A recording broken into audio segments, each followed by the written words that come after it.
The courtroom in downtown Chicago was silent, save for the hum of the ventilation.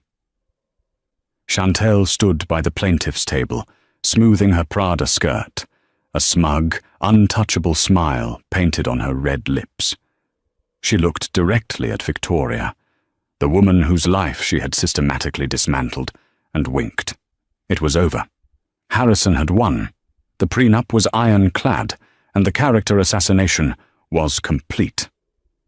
But then, Victoria's lawyer, a dishevelled man named Arthur Penhaligon, stood up.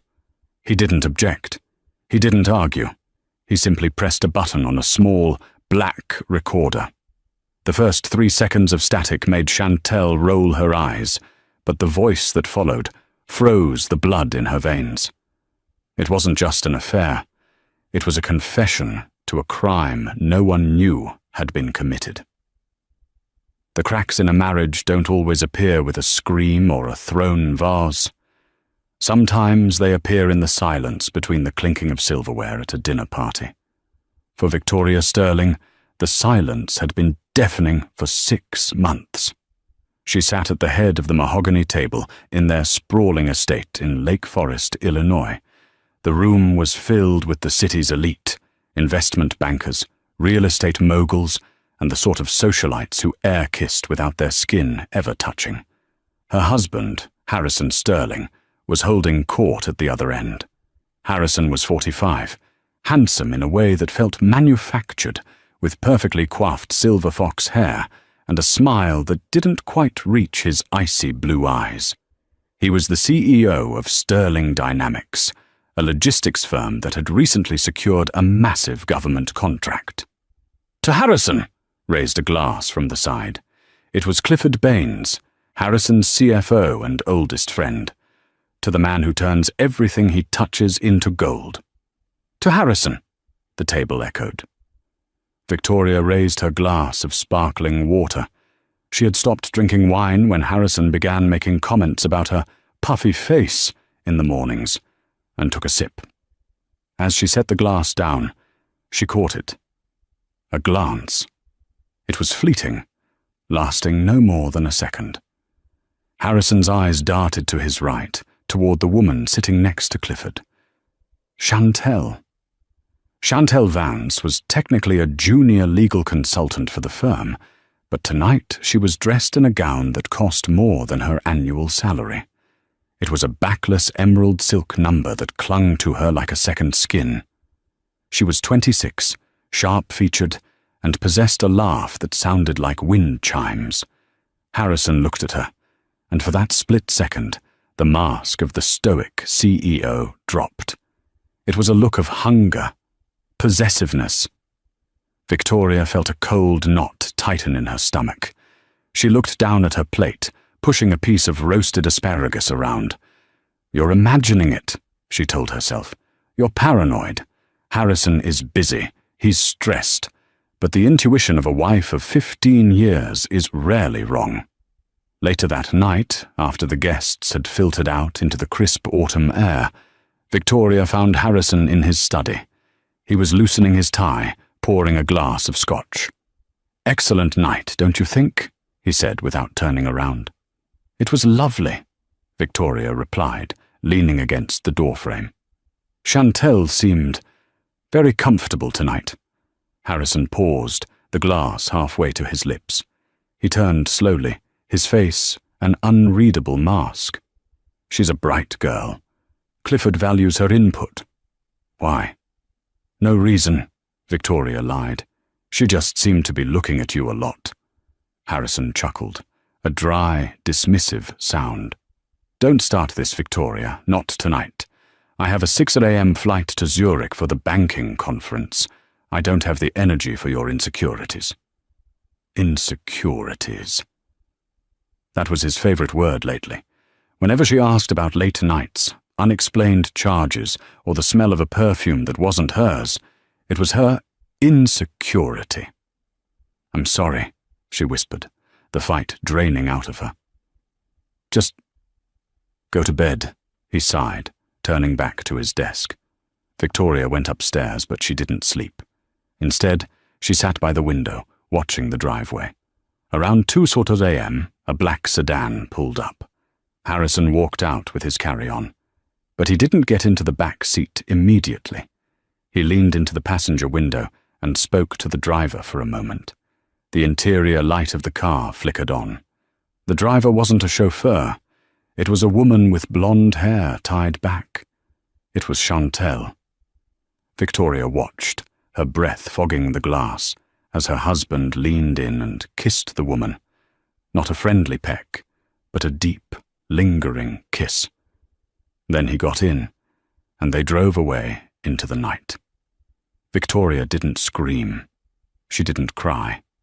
She sat there until the sun came up, the golden light illuminating the cage she had been living in. She realized then that the man she loved wasn't just cheating. The way he had dismissed her, the way he looked at Chantel, it was strategic. He wasn't just stepping out. He was moving on. And Victoria knew, with a terrifying clarity, that if she didn't act, she would be the one left with nothing. The next morning, she did something she had never done before. She drove to the city, parked 3 blocks away from the Sterling Dynamics headquarters, and walked into a dingy office building that smelled of stale coffee and cigarettes. The sign on the frosted glass door read, Arthur Penhaligon, Private Investigations and Legal Counsel. Arthur was a man who looked like he had been tumble-dried in his suit. He had a stain on his tie and dark circles under his eyes, but his reputation was legendary among the scorned wives of Chicago's elite. He was a bulldog who hated bullies. "Mrs. Sterling," Arthur said, not looking up from a file he was reading. "I was wondering when you'd show up." Victoria paused, her hand on the doorknob. "You know who I am?" "I know your husband," Arthur grunted, finally looking up. His eyes were sharp, intelligent. "And I know Clifford Baines. I represented Baines's first wife. Nasty business. If Harrison is following the Baines playbook, you're in trouble." "He's seeing someone," Victoria said, her voice trembling slightly. "Her name is Chantel." Arthur nodded, pulling a notepad closer. "Okay. That's the emotional part. Now tell me about the money." "The money?" "The accounts, Mrs. Sterling. The assets. If he's cheating, that's painful. But if he's Harrison Sterling, he's not just planning a divorce. He's planning a liquidation.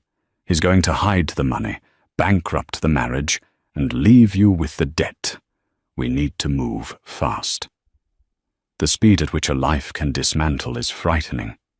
3 days after Victoria visited Arthur, she returned home from a charity luncheon to find a security detail parked in front of the gates.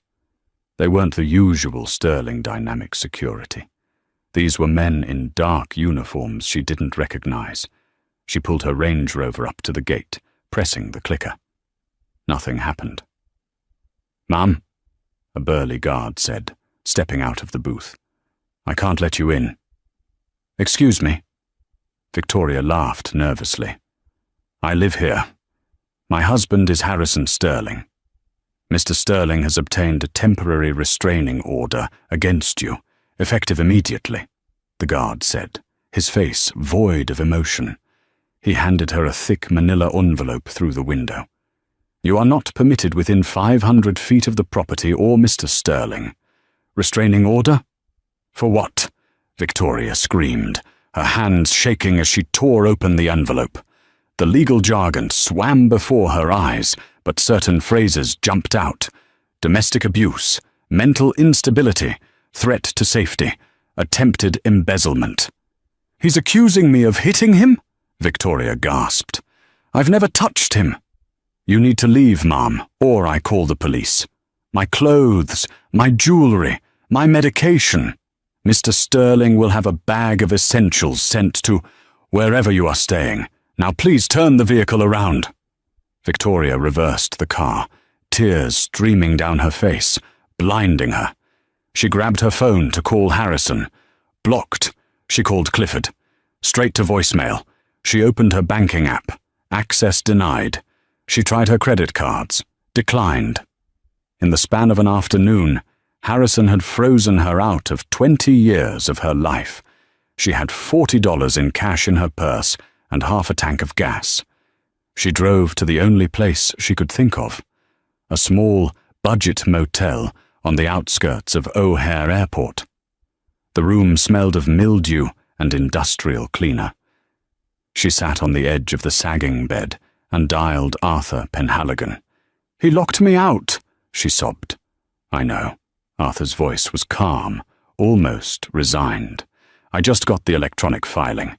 He's claiming you attacked him with a kitchen knife last night." "I was in bed by 10. He wasn't even there." "It doesn't matter what the truth is right now, Victoria. It matters what he can prove, or what he can pay someone to say. Who is the witness?" Victoria scanned the document. "The housekeeper. Maria. But Maria loves me. She's been with us for 10 years. Money changes love, Victoria, especially for a housekeeper with 3 kids in college. Harrison got to her." Arthur sighed. "Listen to me. Do not call him. Do not go back to the house. That is exactly what he wants. He wants you to violate the order so he can have you arrested. If you have an arrest record, he wins full custody of the assets and destroys your credibility. So I just do nothing? No, you survive. I'm going to come pick you up. That motel isn't safe. Harrison likely has a tracker on your car." Arthur arrived an hour later in a battered Ford Taurus. He took her to a small, nondescript apartment in a brick building on the north side. "It's my sister's place. She's in Florida for the winter," Arthur said, dropping her keys on the table. "Harrison won't look for you here." For the next 2 weeks, Victoria lived like a ghost. She watched the news, terrified she would see her name dragged through the mud. And then it happened. A segment on a local gossip channel. Billionaire CEO Harrison Sterling files for divorce from unstable wife. The screen showed a video, grainy, shaky footage. It showed Victoria screaming at a waiter a few years ago when a hot soup was spilled on her. But the audio was doctored. It sounded like she was screaming at Harrison. Then the camera cut to Harrison, looking somber in a charcoal suit, leaving the courthouse. Clinging to his arm, looking supportive and demure in a beige trench coat, was Chantel. "We just ask for privacy during this difficult time," Chantel said to the cameras, her voice soft. "Harrison has been through so much abuse. We just want him to heal." Victoria threw the remote at the TV, shattering the screen. "That liar!" she screamed to the empty room. "That absolute snake!" Her phone buzzed. It was a text from Arthur. "Come to the office. Now." "We found something." Victoria threw on her coat. She didn't have money for a cab, so she took the bus, keeping her head down, wearing oversized sunglasses. When she arrived at Arthur's office, the mood was tense. Arthur was pacing back and forth. Sitting in the client chair was a young man with a nose ring and a laptop covered in stickers. "Victoria, meet Jinx," Arthur said. "He's a digital forensic specialist." "I'm a hacker," Jinx corrected, popping a piece of gum. "Whatever," Arthur waved his hand. "Victoria, Harrison was smart. He scrubbed the bank accounts. He hid the offshore shell companies. But he made one mistake. He let Chantel use the company cloud for her personal backups." "And?" Victoria asked. "And?" Jinx grinned, turning the laptop around. "Chantel is a cloud-chasing narcissist who records everything. Voice memos, diary entries, videos. She thinks she's the main character of a movie." "We found a folder labeled Insurance," Arthur said, his voice dropping to a gravelly whisper. It seems Chantel wasn't fully trusting Harrison either. She wanted leverage in case he never left you. "What's in the folder?" Victoria asked. Arthur clicked a file. "We haven't listened to all of it. But this one was recorded 3 months ago." The date matches the night the Sterling Dynamics warehouse caught fire. The fire that was ruled an electrical accident. The fire that got Harrison a $40 million insurance payout. Victoria felt a chill. Harrison said he was at a board meeting that night. Arthur pressed play. The audio was clear. It was the interior of a car, the hum of an engine, Harrison's voice. "Did you do it?" Chantel's voice. "It's done. The accelerant is untraceable, just like you said." Harrison. "Good. If the audit had gone through on Monday, they would have seen the missing inventory. The fire solves everything. We get the payout, we clear the debt, and I can finally afford to pay off the judge for the divorce." Chantel, laughing. "You're bad, Harry. I love it." The recording ended. The room was silent. "He burned down his own warehouse," Victoria whispered, horror dawning on her. "He committed arson and insurance fraud." "And he's using that money," Arthur said, a predatory grin spreading across his face, "to bribe the judge in your divorce case. Judge Anthony Hargrave. I checked the docket. Hargrave was just assigned to your case yesterday. He's known for being flexible with the law for the right price." "We have him," Victoria said, clutching the edge of the desk. "Not yet," Arthur warned. "This is digital evidence obtained illegally by a third party. It's inadmissible in court right now. If we play this, the judge, especially a corrupt one like Hargrave, will throw it out and have us arrested for hacking. So what do? "We have to trap them," Arthur said. "We have to let the trial happen. We have to let Harrison and Chantel think they've won. We need to get Chantel on the stand, under oath, lying about her relationship and her knowledge of Harrison's business. Once she purges herself, we can introduce the audio not as evidence of the fire, but as impeachment evidence to prove she is lying. It's a loophole, but it's risky." "How risky?" "If it fails," Arthur looked her dead in the eye, "Harrison walks away with everything, and you go to jail for cyberstalking." Victoria thought of Harrison's cold eyes. She thought of Chantel's smug wave to the cameras. She thought of the 15 years she had given to a man who was now hunting her down like an animal. "Do it," Victoria said. "Let's go to court." The months leading up to the trial were not a battle. They were a siege. Harrison didn't just want to win. He wanted to starve Victoria out, both financially and emotionally. He wanted her to be so broken, so destitute, that she would crawl back to the negotiation table and sign whatever non-disclosure agreement he slid across the mahogany desk.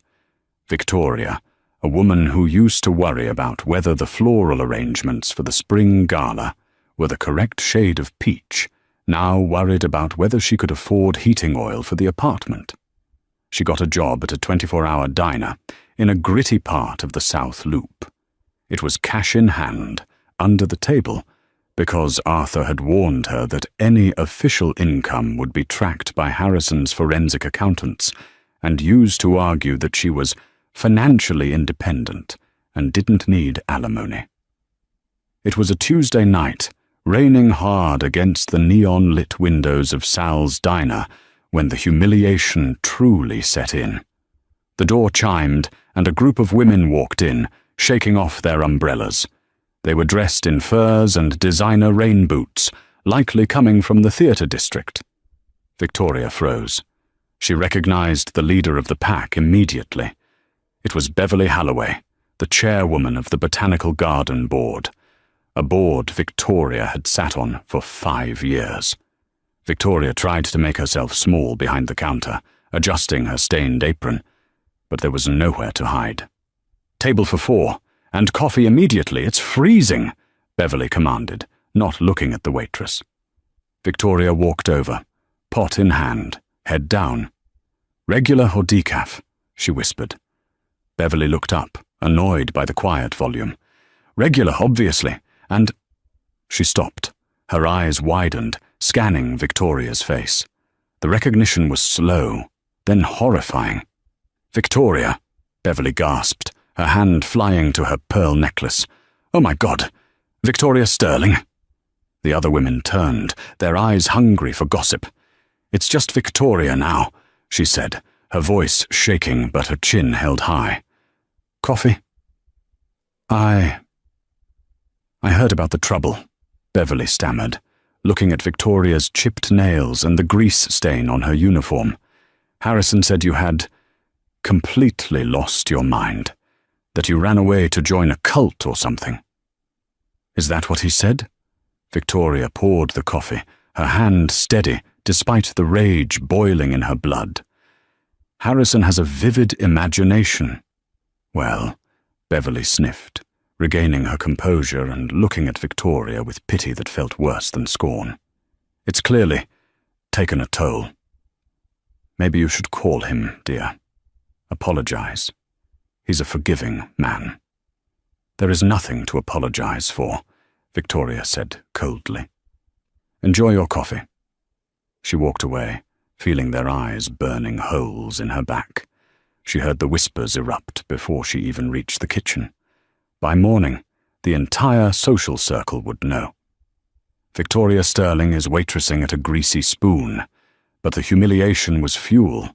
Every time she scrubbed a table, every time she counted her tips to buy ramen noodles, she thought of the audio recording. 2 weeks before the trial date, Harrison made his move. Arthur called her to the office. When she arrived, there was a man in a bespoke Italian suit sitting across from Arthur. It wasn't Harrison. It was his lead attorney, Richard Stone. Stone was known as the Viper in Chicago legal circles. He didn't lose. "Mrs. Sterling," Stone said smoothly, not standing up to shake her hand. "You're looking tired." "Mr. Stone," Victoria sat down, crossing her arms. "To what do I owe the displeasure?" "Harrison is a generous man." Stone slid a check across the desk. "He hates to see you living like this. He wants to offer a settlement, a clean break." Victoria looked at the check. $500,000. It seemed like a fortune to the woman working for tips.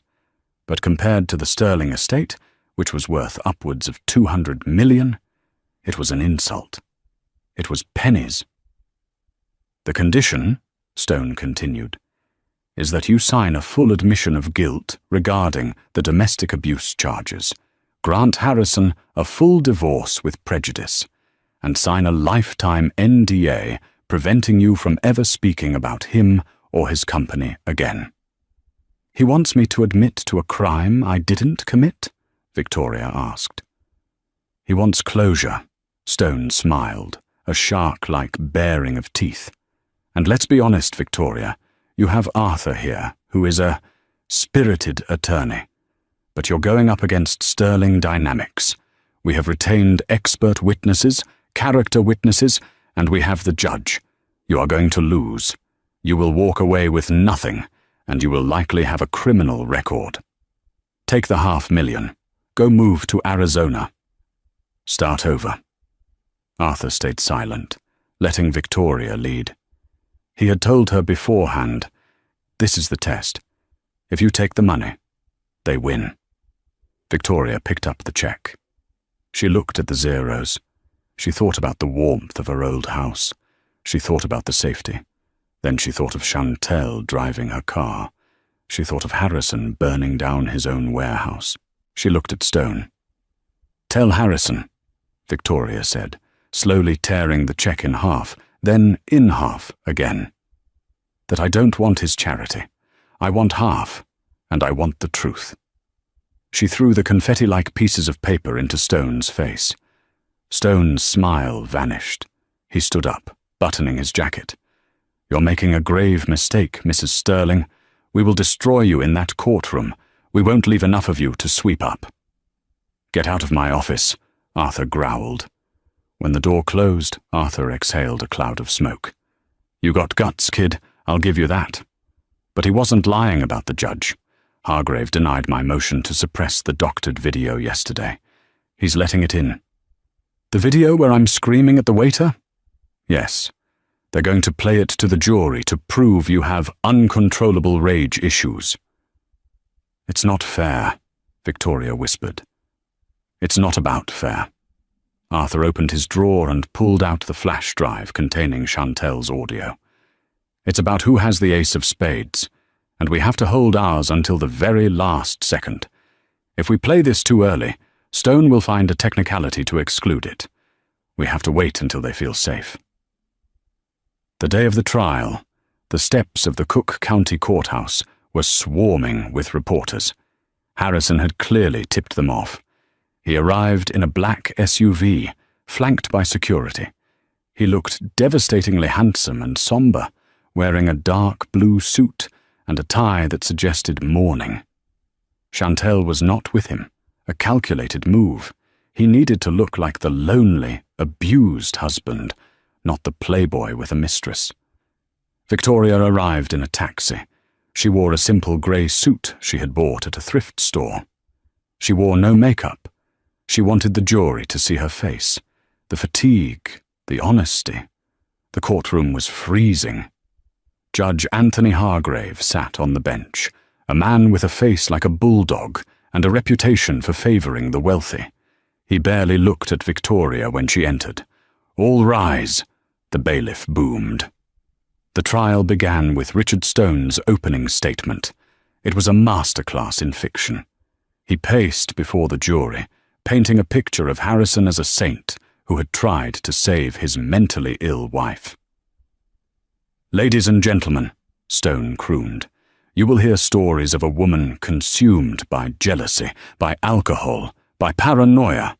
You will see evidence of physical assaults. You will hear from the people who lived in that house, who saw the terror in Mr. Sterling's eyes." Victoria dug her nails into her palms. Lies. All lies. Arthur's opening was short and sloppy. "My client is innocent. She is the victim of a conspiracy to defraud her of her marital assets. We ask you to listen to the truth, not the theatre." The first 2 days were a blur of paid experts. A psychologist who had never met Victoria testified that her behavior patterns fitted borderline personality disorder. A forensic accountant, paid by Harrison, testified that there were no hidden assets, that the company was actually losing money, and that Harrison was barely scraping by. But the hardest blow came on day 3. "The defense calls Maria Gonzalez to the stand," Stone announced. Victoria's heart stopped. Maria. The woman who had helped Victoria nurse her mother when she was dying. The woman Victoria had given a loan to when her son needed braces. Maria walked to the stand, refusing to make eye contact with Victoria. She looked terrified. "Mrs. Gonzalez," Stone asked gently, "how long did you work for the Sterlings?" 10 years, Maria whispered into the microphone. "And in that time, did you ever witness Mrs. Sterling acting violently?" Maria hesitated. She looked at Harrison. He didn't look angry. He looked disappointed.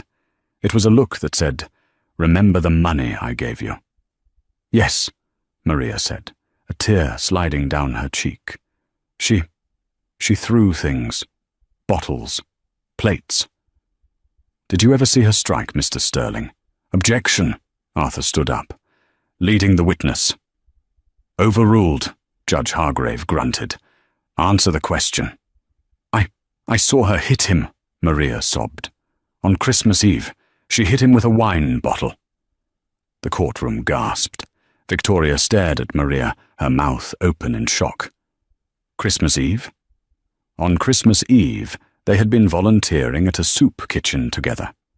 Harrison hadn't even been home until midnight. "She's lying!" Victoria shouted, unable to stop herself. "Order!" Judge Hargrave banged his gavel. "Mrs. Sterling, one more outburst and I will have you removed." "I have no further questions," Stone said, looking satisfied. Arthur stood up to cross-examine. "Maria," he said softly, "you have a son in college, don't you?" "Roberto?" "Yes," Maria sniffled. "Tuition is expensive. How did you afford the $50,000 for his tuition last month? "Objection!" Stone shouted. "Relevance." "It goes to credibility, Your Honor," Arthur argued. "If she was paid off—" "Sustained," Hargrave cut him off. "Mr. Penhaligon, do not badger the witness with conspiracy theories unless you have proof of a transaction." "I don't have the bank records because you denied my subpoena," Arthur snapped. "What's your tone, Counselor?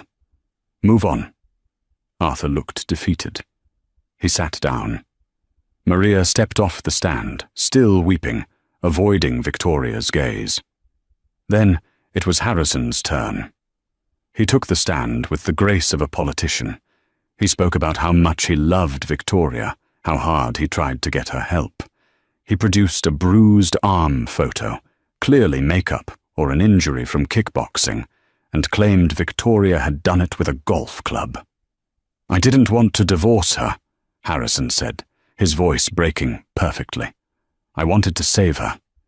But when she threatened to burn down the house, I had to leave for my own safety." Victoria felt sick. The jury was eating it up. They looked at her with disgust. By the end of the week, the defense rested. It looked hopeless. The media was already calling it the Sterling Psycho trial. "We're losing," Victoria said to Arthur in the holding cell during recess. "They believe him."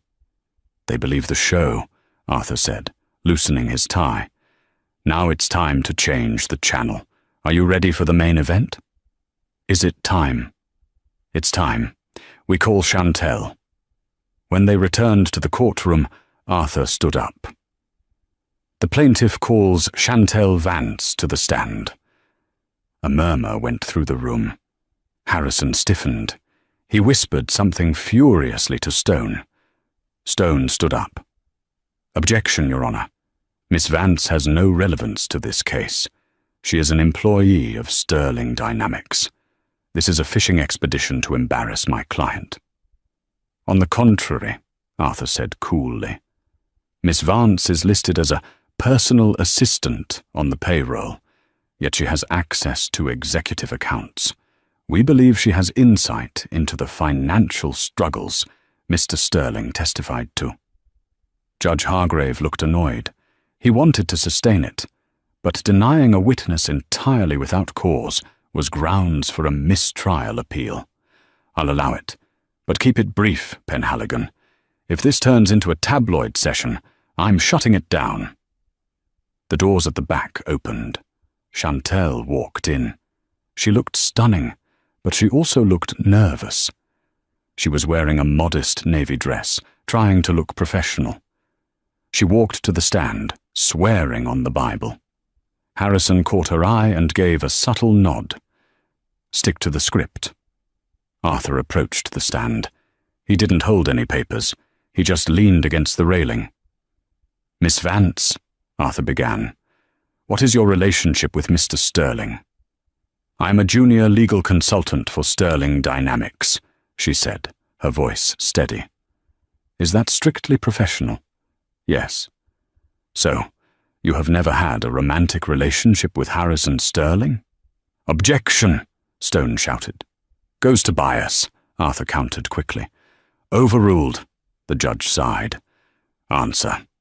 "No," Chantel lied, looking straight at the jury. "I have never had a romantic relationship with him. I respect Mr. Sterling as my boss." Arthur nodded slowly. "I see. And were you with Mr. Sterling on the night of November 14th, the night the Sterling Dynamics warehouse in Gary, Indiana burned down?" The room went silent. Harrison's face drained of color. Stone stood up so fast his chair fell over. "Objection! Relevance! That fire was ruled an accident." "It goes to the assets, Your Honor," Arthur said, his voice rising. "Mr. Sterling claims his company is failing, yet that fire resulted in a $40 million payout. I am asking the witness if she knows where Mr. Sterling was that night." I don't know," Chantel stammered. "I think he was at home." "So you weren't with him?" "No, I was at my apartment." Arthur smiled. It was a terrifying smile. He walked back to his table and picked up the small black recorder. "Your Honor, at this time, to impeach the witness's testimony regarding her relationship with Mr. Sterling and her whereabouts on November 14th, I would like to introduce Exhibit D." "What is Exhibit D?" Judge Hargrave asked, eyeing the device. "An audio recording," Arthur said, "recovered from a cloud backup account registered to Miss Vance herself." "Objection!" Stone screamed. "We haven't heard this. This is ambush." "It's impeachment evidence, Your Honor," Arthur shouted back. "Under the federal rules of evidence, prior inconsistent statements made by a witness are admissible to prove they are lying under oath. She just testified she wasn't with him. She testified she isn't his lover. This proves she is perjuring herself right now." The judge looked at Harrison. Harrison looked like he was about to vomit. The judge knew he was in a corner. If he denied this, with the press watching, it would look like a cover-up.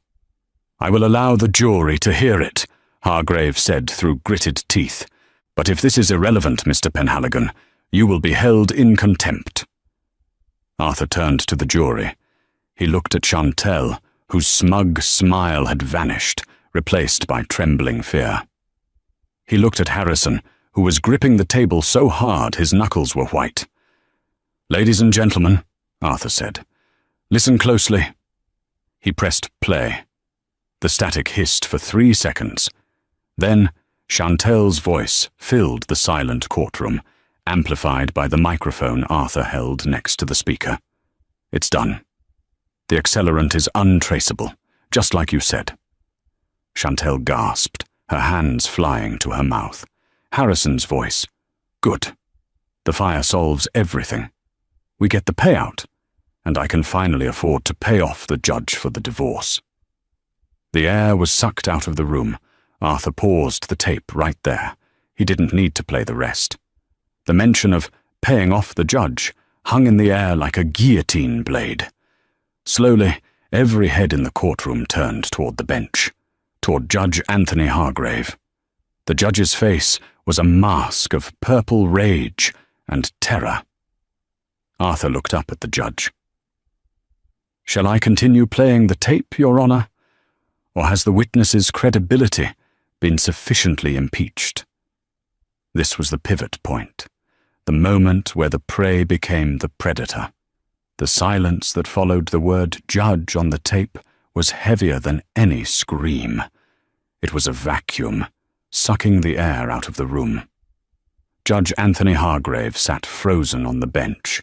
His face, usually a mask of imperious boredom, had turned a sickly shade of grey. His eyes darted around the courtroom, realizing that the court stenographer was still typing. The sketch artist was furiously drawing, and the 3 reporters in the back row were already thumbing messages on their phones. "This court is—" Hargrave's voice cracked. He cleared his throat, trying to summon the thunder that usually cowed lawyers. "This court is in recess. Bailiff, seize that recording device immediately. Mr. Penhaligon, you are in contempt." "On what grounds?" Arthur shouted, his voice booming over the rising murmur of the crowd. He held the recorder high, like a grenade with the pin pulled. "On the grounds that I just exposed a conspiracy to commit arson and judicial bribery? You want this recorder? Take it. The file was automatically uploaded to the cloud and emailed to the FBI Cyber Crimes Division 5 minutes ago." That was the match in the powder keg. "You did what?" Harrison roared. He stood up, knocking his heavy oak chair backward. The cool, collected billionaire was gone.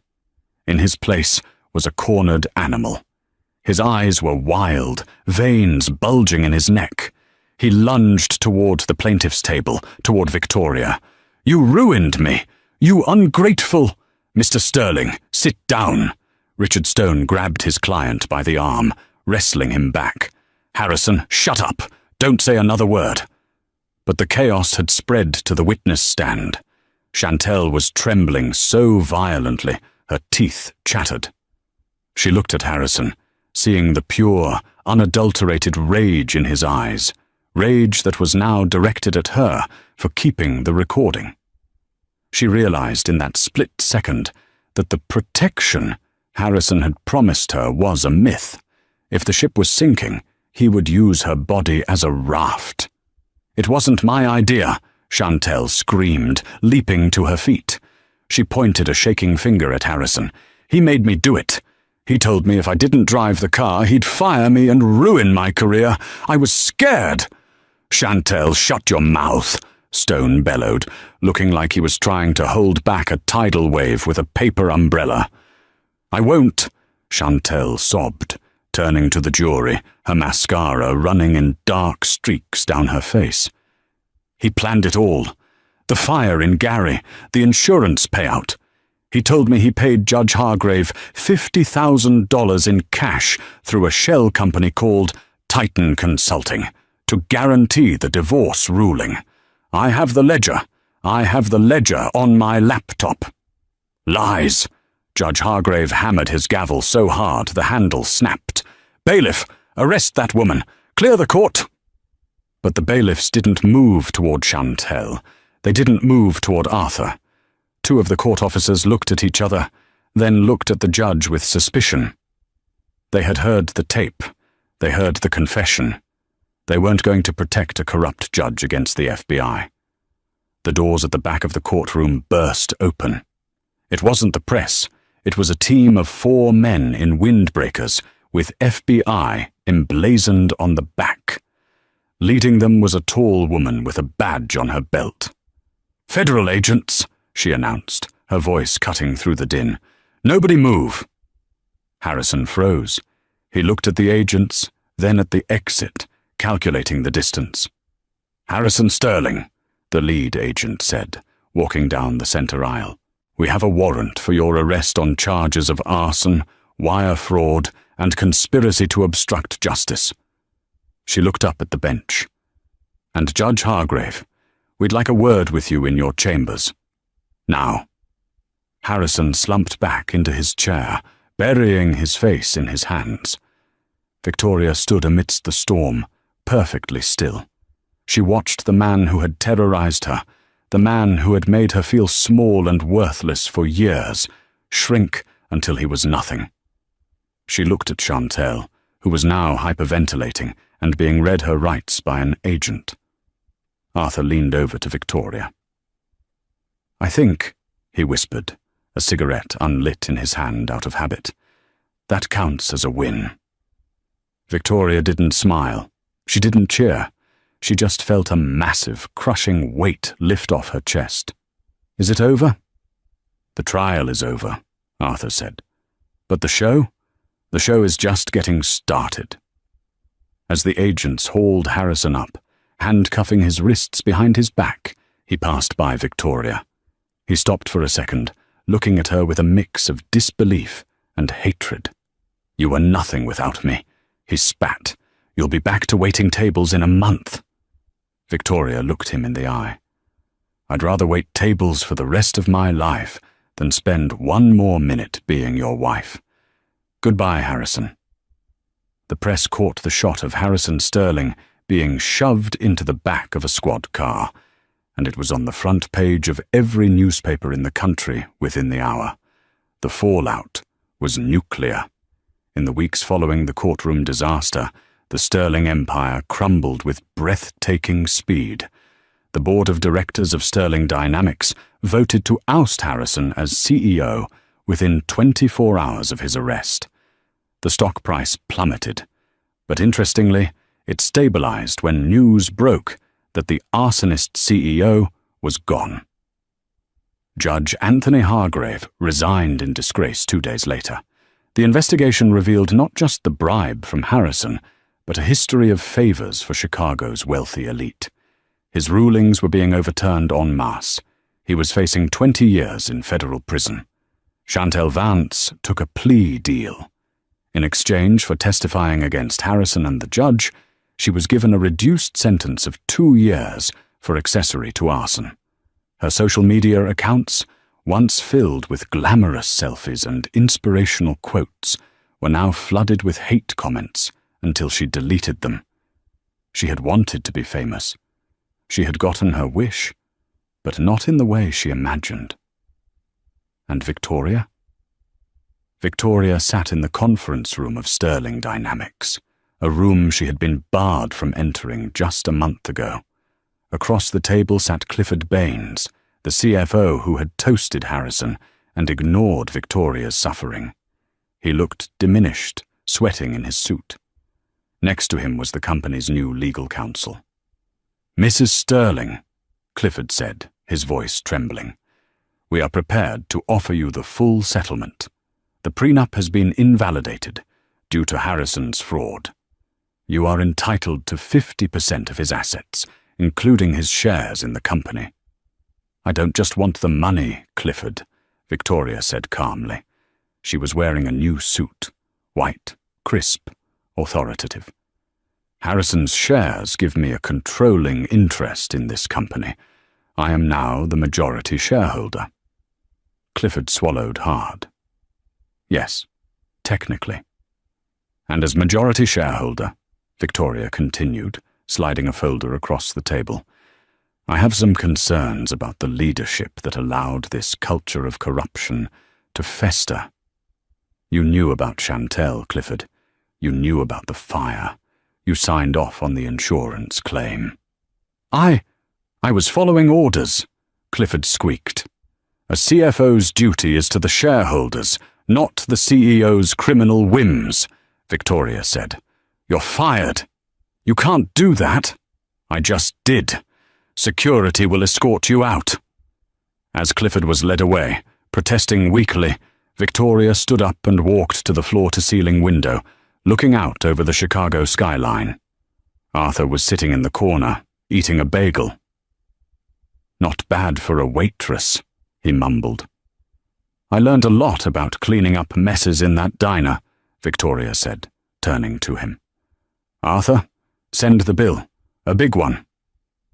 "Already printed," Arthur grinned. The divorce was finalized a month later.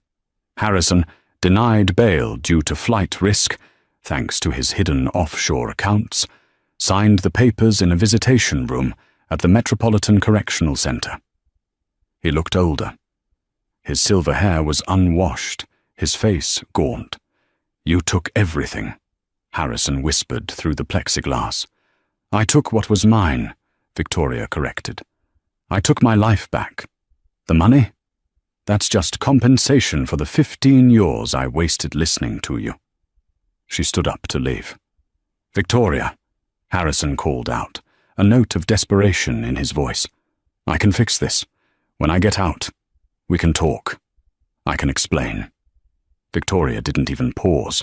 She walked out of the prison, the heavy steel doors clanging shut behind her, sealing the tomb of her past life. Outside, the air was crisp and cold. Spring was coming. She walked to her car, not the old Range Rover, but a sleek, understated sedan she had bought with her own money. She drove to the diner. Sal was behind the counter, scraping the grill. When he saw her, he wiped his hands on his apron. "Hey, Vic," he said. "Saw you on the news. You own a logistics empire now." "Something like that," Victoria smiled, sitting on a stool. "You here to quit?" "I'm here to buy the building, Sal," Victoria said, "and to give you a check. You were the only one who treated me like a human being when I had nothing. I want to turn this place into a foundation, a shelter and legal aid center for women going through high-conflict divorces. Women who don't have an Arthur." Sal looked at her, his eyes watering. "You're serious?" "Dead serious. I have the money, I have the time, and I certainly have the motivation." Victoria Sterling had walked into the fire and burned away the timid, frightened wife she used to be. The woman who walked out was forged in iron. She wasn't just a survivor of drama, she was the author of her own justice. And as for the audio recording, she kept a copy, not for leverage, but as a reminder that even when the powerful smile and think they have won, the truth is always just one click away. 2 years later, the skyline of Chicago hadn't changed much, but the landscape of its high society scandals had been irrevocably altered. The building that once housed Sal's diner was now unrecognizable. The grease-stained brick had been sandblasted to a warm, inviting terracotta. The neon sign was gone, replaced by a sleek, backlit plaque that read, "The Phoenix Center. Legal Aid and Advocacy." Victoria Sterling walked through the glass doors, her heels clicking on the polished concrete floor. She wasn't wearing the drab grey suit of a defendant anymore, nor the ostentatious gowns of a trophy wife. She wore a tailored crimson blazer, a colour she had once been told was too aggressive for a Sterling wife. "Good morning, Mrs. Sterling." The receptionist, a young woman named Eleanor, who had escaped an abusive marriage thanks to the centre's funding, smiled brightly. "Mr. Penhaligon is in conference room B. He's yelling at an insurance adjuster." Victoria laughed softly. "If Arthur isn't yelling, check his pulse." She walked down the hallway, lined with framed photographs of women and men who had walked through these doors with nothing and walked out with their dignity restored. The Sterling divorce had become a case study in law schools across the country. It was cited in lectures about digital forensics, spousal fiduciary duty, and the piercing of corporate veils. But for Victoria, it wasn't a case study. It was the scar tissue that had made her stronger. She entered her office, a modest room overlooking the street. On her desk sat a single, peculiar object, encased in a small acrylic box, the black digital recorder. It didn't work anymore. The battery had long since corroded, but it served as a memento mori, a reminder that the loudest weapon in the world isn't a gun or a gavel.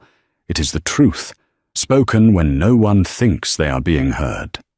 Her phone buzzed. It was a notification from the prison system. Inmate transfer alert, Harrison Sterling. She swiped it away without reading the details. Harrison was being moved to a minimum security facility in downstate Illinois to serve the remainder of his 12-year sentence. His appeals had been exhausted. His name, once synonymous with logistics and power, was now a cautionary tale whispered at the country clubs he used to rule. As for Chantel, she had been released on parole 3 months ago. Rumor had it she had moved to a small town in Nebraska, changing her name and working as a paralegal, far away from the high-stakes games she didn't know how to play. Victoria sat down and opened a file on her desk. It was a new case. A young woman, the wife of a tech billionaire, who had been locked out of her accounts and told she was crazy. Victoria picked up her pen. She remembered the cold wind on the motel balcony. She remembered the taste of stale diner coffee.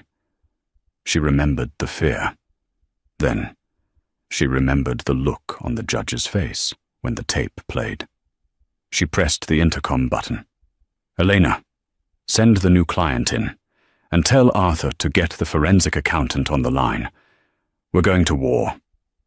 The door opened, and a terrified young woman walked in, clutching a broken handbag. She looked at Victoria like she was looking at a lifeline. "Mrs. Sterling," the girl whispered.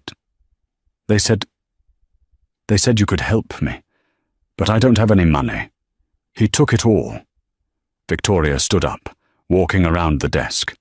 She took the girl's hand, feeling the trembling fingers. "You don't need money right now," Victoria said, her voice steady and warm, the voice of a woman who had walked through the fire and come out holding the torch. "You have the truth. And in this office, that is the most valuable currency there is. Sit down. Let's get to work." Outside, the sun broke through the clouds, illuminating the city. The drama was over, but the work of justice never ended, and Victoria Sterling was just getting started. The story of Victoria Sterling is a powerful reminder that the truth often hides in plain sight, waiting for the courage to reveal it. In a world where power and money can buy silence, It was a simple audio recording, and the determination of a woman who refused to be a victim, that brought an empire crashing down. Harrison thought he could rewrite reality with gaslighting and bribes, but he forgot that arrogance is the architect of its own destruction. Victoria's journey from a silenced wife in a gilded cage to a champion of justice proves that no matter how hopeless the odds seem, one piece of undeniable truth can shatter the biggest lies. It serves as a warning to those who manipulate others. You never know who is listening, and you never know when your own words will become your sentence. Wow, what a roller coaster of justice. If Victoria's story had you on the edge of your seat, make sure to hit that like button. It really helps the channel grow and lets us know you want more dramatic stories like this one. Do you think Harrison deserved a longer sentence? Or was the public humiliation enough? Let me know your thoughts in the comments below. I read every single one. And if you haven't already, smash that subscribe button and ring the notification bell so you never miss a new story. We upload brand new dramas every week that you won't want to miss. Thanks for watching, and remember, the truth always comes out.